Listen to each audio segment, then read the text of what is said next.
جادو کی کچھ اقسام کا ذکر اب کرتے ہیں. جادو کی دو بڑی اقسام ہیں، ایک عام جادو ہے اور ایک کالا جادو. عام جادو جو ہے یہ تعویذ کے ذریعے یا جنتر منتر پڑھ کے کیا جاتا ہے، اور کالے جادو میں نجاست سے قرآنی آیات لکھی جاتی ہیں یا آیات کو الٹا لکھا جاتا ہے اور دیگر حرام کام کیے جاتے ہیں.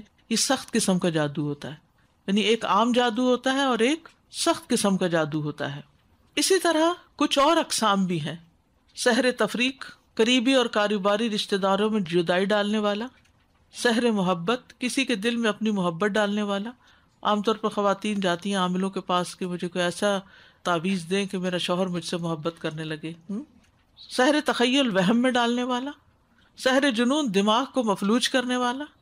سحر خمول، کاہلی اور سستی میں مبتلا کرنے والا کہ کچھ نہ کرے انسان. سحر حواتف، چیخو پکار میں مبتلا کرنے والا. آپ نے دیکھو کہ کچھ لوگ غصہ کرتے ہیں اور ویسے بھی رات کو نیند میں چیخنا شروع کر دیتے ہیں، بلا وجہ بیٹھے بیٹھے چیخیں مارنے لگتے ہیں، کوئی خاص وجہ بھی نہیں ہوتی. بعض اوقات بچوں کے اوپر کچھ ایسے اثرات ہوتے ہیں کہ وہ جو رونا شروع کرتے ہیں تو چپ کرنے کا نام ہی نہیں لیتے اور انسان عاجز آ جاتا ہے. یہ بھی اسی قسم کے اثرات کا ایک نتیجہ ہوتا ہے. اور پھر بعض اوقات بچپن میں چونکہ بچے خود اپنے لیے کچھ نہیں پڑھ سکتے، اگر ماں باپ ان کے اوپر پڑھ کے کچھ دم نہ کر رہے ہوں، یہ کوئی بھی ایسی ریزن ہو سکتی ہے کہ جس میں شیاطین کا اثر ہو جاتا ہے.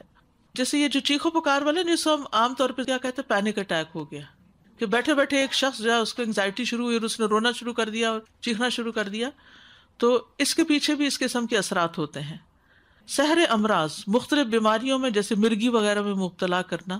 سحر استحاضہ، استحاضہ کی بیماری، یعنی عورتوں کو جو بلیڈنگ ختم ہی نہیں ہوتی، یہ بھی شیطان کا ایک چوکا ہوتا ہے جیسے حدیث سے ہمیں پتہ چلتا ہے.